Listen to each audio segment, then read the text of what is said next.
Detroit just put both hands on the steering wheel and tapped the gas on a move that could tilt the NFC North. Tonight feels different because the calls are real, the pace is fast, and every whisper points in one direction: edge power coming to the Motor City. Welcome back to Lions News Fan Report. I'm speaking to you, fan to fan, straight from the heartbeat of this team. And I'm going to walk you through what I'm hearing, what it means on the field, and why the timing finally lines up for an all-in defensive swing.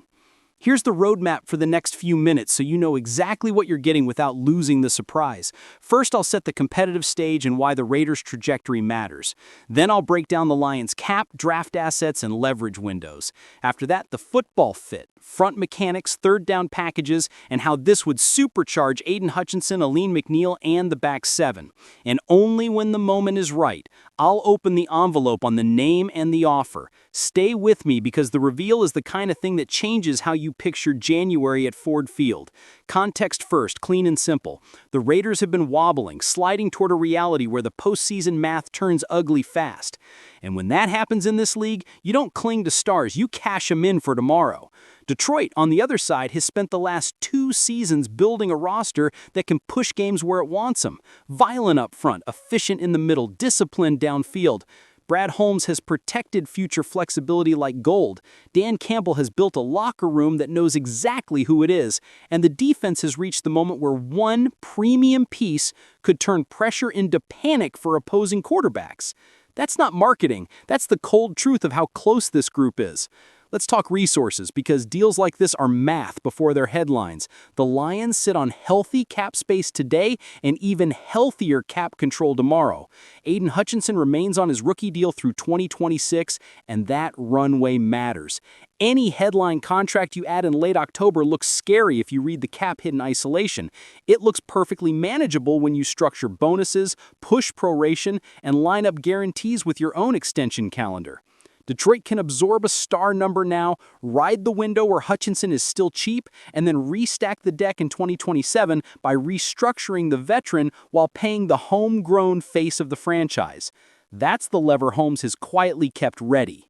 Draft capital isn't a problem either. This front office has shown it can hit on early picks and mine day 2 value. So when you're this close, 2 future firsts aren't a fire sale, they're the price of a parade route if the player is truly franchise tilting. Now the football. Detroit's rush right now is honest, energetic, and at its best when Hutchinson can play games.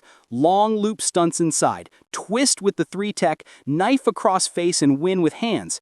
But there's a missing piece when teams slide protections to 97 and sit a chip on his outside shoulder. Give him a bookend that wins one-on-one, and the math flips. You can't chip both, you can't full slide both, and you can't keep a back in every third down without starving your route tree. That's where this gets scary for the rest of the conference.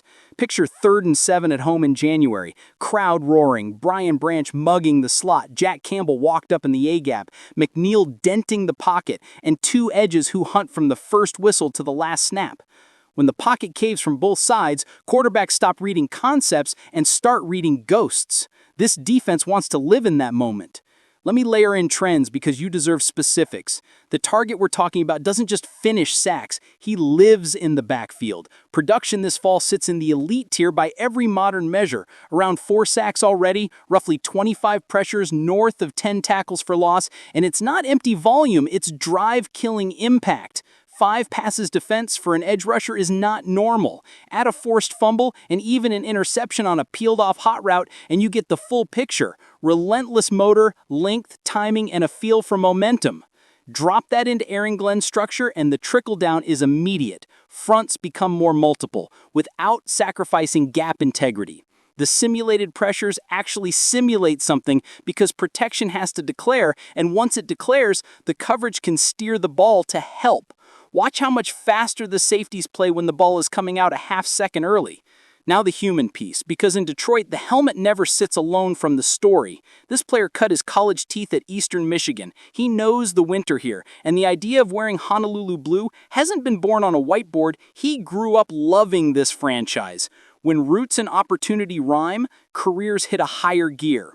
And the locker room culture in Allen Park is tailor-made for an alpha who carries weight every Wednesday as well as on Sunday. The standard here is toughness plus accountability, not volume for its own sake, and that match matters. Let's address the holdup you've heard about, the contract. 3 years, 9 figures, cap hits in the mid-30s this year and next. On paper, that's a cliff. In practice, it's a staircase. You can use option bonuses to smooth the bulge, set triggers after 2026 when the dead money falls away, and build a plan that lines up perfectly with Hutchinson's extension calendar. The cap is not a credit card you ignore, it's a chessboard, and the pieces are already in place for Detroit to move the queen. Compensation. Here's what's been floated in league conversations that I trust. First-round picks in 2026 and 2027, a fourth in 2026, a fifth in 2027, and a rotational defensive tackle heading west to plug snaps immediately. Is that heavy? Yes. Is it outlandish for a top 3 edge in his prime, under control who tilts protections by himself? Not in the modern NFL, and not for a team whose window is cracked open right now. More than the picks, though, think about the identity swing. Detroit would roll out arguably the meanest bookend duo in football, Hutchinson and the newcomer, forcing OCs to rip out chunks of their third down script. That affects route depth, that affects check release decisions for backs, and it forces tight ends to live on the line instead of living in the seams.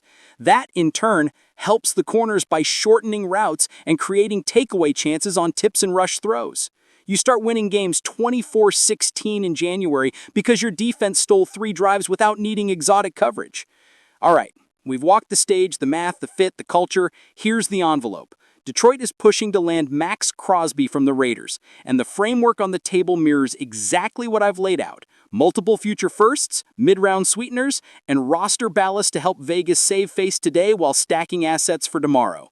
This isn't social media smoke, this is real exploration at NFL speed, and the fit is so clean that you can already imagine the first 3rd and long at Ford Field with 98 and 97 crashing down in stereo.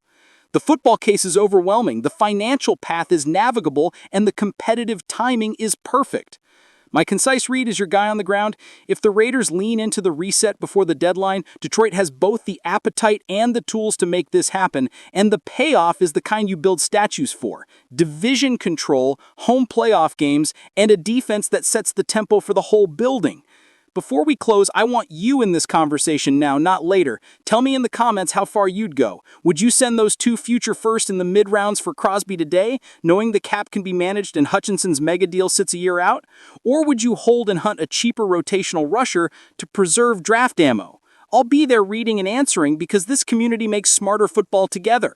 My final take, straight and professional, the risk is real, but the upside is a conference-shifting identity change. Add Max Crosby and the lines don't just rush the passer, they dictate Sunday. If you want every beat of this story as it moves, lock in with me, subscribe, hit the bell, and pass this to the Lions fan in your life who lives for trench play. Because when news breaks in Allen Park, we break it down here first, and we do it like family.